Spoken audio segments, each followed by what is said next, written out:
प्रदेश के महिला प्रकोष्ठ पर के प्रदेश के अध्यक्ष रीना वर्मा जी,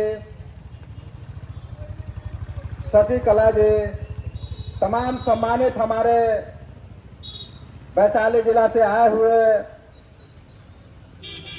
विनोद कुमार सिंह जी, वैशाली जिला से आए हुए एवं पटना जिला के इर्द गिर्द जगहों से आए हुए तमाम सम्मानित हमारे मित्रगण, गार्जियन, अभिभावक सभी को वंदन अभिनंदन करता हूं। आज हम लोग गर्दनी बाग में धरना स्थल पर बैठे हुए हैं। तो किस लिए धरना पे आए हैं हम लोग? जो बिहार सरकार आज तक जो सर्वे का काम करवाने के लिए आदेश दिए हैं, उसमें उन्होंने लगाम नहीं लगाया है। उनके जो भी पदाधिकारी हैं वो अभी तक जो काम करते आ रहा है, जैसे हम लोग कहावत सुने हैं, गाय का सींग भैंस में और भैंस का सींग गाय में, वही उनके पदाधिकारी के लोग कर रहे हैं। तो मैं माननीय मुख्यमंत्री जी को कहना चाहता हूं कि अगर ऐसा होगी तो हम भारतीय लोक चेतना पार्टी के जितने भी कार्यकर्ता पदाधिकारी लोग हैं, उन्होंने आपको सबक सिखाने का काम करेंगे, क्योंकि जितने भी उनके पदाधिकारी लोग हैं सभी लोग पैसा के थोड़ा सा पैसा के लिए उन्होंने बहुत गलत काम कर रहे हैं। तो उनको बहुत जरूरी है उनको सबक सिखाने के लिए। और जब तक माननीय मुख्यमंत्री जी नहीं चाहेंगे कि हाँ उनका जो भी पदाधिकारी लोग हैं उनको सही से काम करने का दिशा निर्देश नहीं दिया जाएगा, जब तक उन पर लगाम नहीं लगाया जाएगा। लगाम कैसे लगाया जाएगा? लगाम लगाने का काम है कि उनको जवाबदेही देना होगा कि कोई भी जिनके थ्रू जिस गांव में अगर सर्वे का काम किया गया है, अगर वो गलत काम करेंगे तो उनको नौकरी से बर्खास्त किया जाएगा। तभी जाकर ऐसा उन्होंने रूल रेगुलेशन बनाने का काम करेंगे, तभी जाकर सही लोगों का सर्वे का काम पूरा होगा, सही लोगों का नाम दर्ज होगा सर्वे में। नहीं तो थोड़ा सा पैसा लेकर के उन लोगों को कोर्ट कचहरी का शरण लेना पड़ेगा। फिर थोड़ा पैसा लेकर के उन्होंने गलत काम कर देंगे तो लोगों को, जो भी सही लोग हैं, भूल स्वामी लोग सही लोग हैं, हमारे मित्रों भाइयों गार्जियन होंगे, उनको कोर्ट कचहरी का शरण लेना होगा।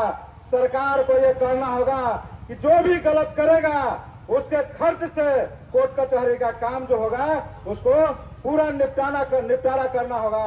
नहीं तो वो पदाधिकारी को बर्खास्त किया जाएगा, निलंबन किया जाएगा, तभी जाकर सही काम होगा।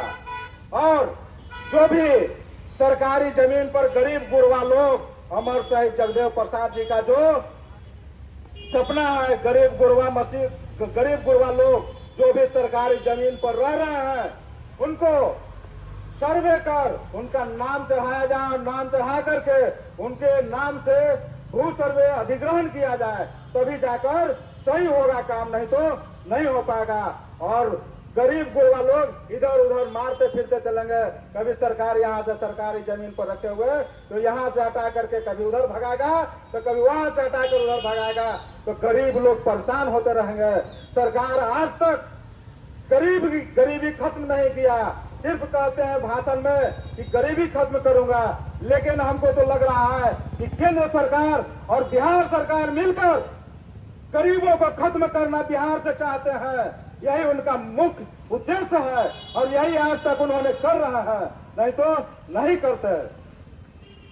और अब हम लोग का ये दूसरा है कि आरक्षण जो है, जो हम लोग अभी जो 2019 में केंद्र में सरकार बनी थी तो उन्होंने कहा था कि मैं अति पिछड़ा का बेटा हूं, ओबीसी का बेटा हूं, हमें सहयोग कीजिए, वोट दीजिए।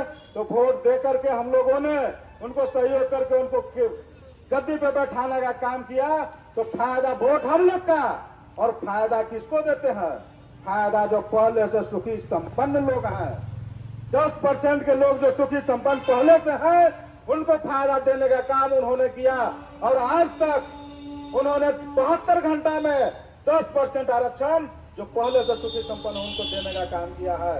तो उससे हम लोगों को हड़बड़ाहट और घरबड़ाहट नहीं है, उसका मैं विरोध भी नहीं करता हूं। मैं केंद्र सरकार से मैं कहना चाहता हूं और साथ में माननीय बिहार के मुख्यमंत्री जी से भी मैं कहना चाहता हूं कि जैसे 10% आरक्षण उन्होंने 72 घंटा में देने का काम किया है, उसी तरह से जो भी आरक्षण बचा हुआ 90% आरक्षण जिस जाति का जितना संख्या है उसको आरक्षण देने का काम किया जाए।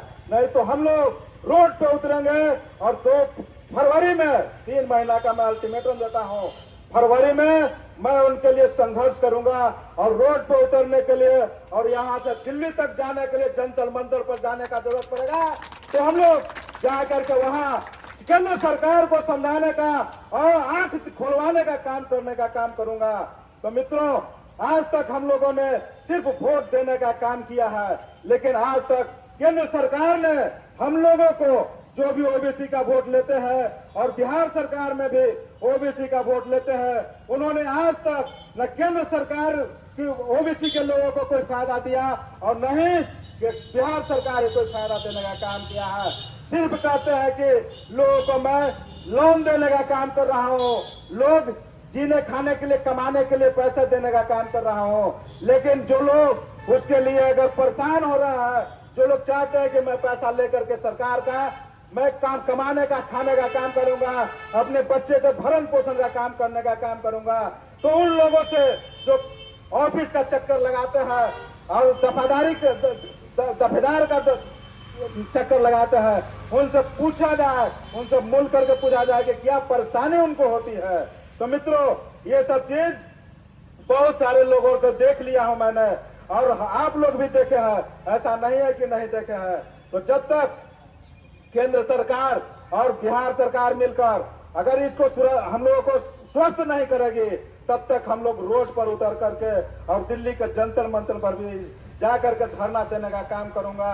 और आप लोगों से निवेदन यही है कि जैसे हम लोग अभी आप लोग इतने लोग हम लोगों के साथ में हैं, तो ऐसे हम लोग जो कभी भी कोई भी कार्यक्रम हो तो आप लोग आने का काम करेंगे, आप लोग सहयोग करेंगे, तभी आपका हक अधिकार मिलेगा। और इसमें हम लोगों को आरक्षण के लिए जैसे न्यायपालिका है, कार्यपालिका है, विधायिका है, उसी तरह से सरकारी गैर सरकारी शिक्षण संस्थान, ये सब में जब तक हम लोगों को आरक्षण नहीं मिलेगी तो हम लोगों को बच्चे जा करके सही से शिक्षा ग्रहण नहीं कर सकते हैं मित्रों। तो जब तक हम लोग आरक्षण के लिए हम लोग ऐसे नहीं तो सबको बराबर कर दिया जाए, बड़ा आरक्षण को खत्म करने का काम किया जाए, तब जाकर सभी को बराबर हक अधिकार मिलेगा ना, तभी जाकर के लोग बराबरी में आएंगे, सबको अपना अधिकार मिलता रहेगा। तो मैं केंद्र सरकार और बिहार सरकार को मैं बोलना चाहता हूं, मैं उनको बताना चाहता हूं कि इस चीज को नहीं करेंगे तो हम लोग रोड पर उतरेंगे और हम लोग दिल्ली के जंतर मंतर में भी जाकर के धरना देने का काम करेंगे मित्रों। और आप लोगों का आशीर्वाद और सहयोग चाहिए, तभी जाकर के हम लोग इस काम को करेंगे। अपने आने वाला जो जनरेशन है, आने वाला जो भविष्य है, हम लोगों के बच्चे जो आएंगे उनको उनके भविष्य के लिए हम लोगों को सोचना होगा, नहीं तो हम लोग आगे चल करके इस काम को नहीं कर सकते। अगर हम लोग यहाँ से बैक होंगे, इस काम को नहीं करेंगे, तो आज देख रहा है कि जब से देश आजाद हुई है, देश आजाद हुए 76-77 साल हो गया, लेकिन अभी तक कोई भी आरक्षण का काम नहीं किया गया है। और अभी पिछड़ों का सरकार, जगदेव बाबू जो कहते थे 100 में 90 शोषित है, 90 भाग हमारा है, 10 का शासन 90 पर नहीं चलेगा, नहीं चलेगा। तो दोस्तों, अभी तक 34-35 सालों से पिछड़ों की सरकार बिहार में है, लेकिन सब लोग अभी तक पिछड़ों के लिए क्या काम किए, ओबीसी के लिए क्या काम किए हैं, वो आप लोग के सामने है। तो लोगों को सबक सिखाने का काम करना है मित्रों।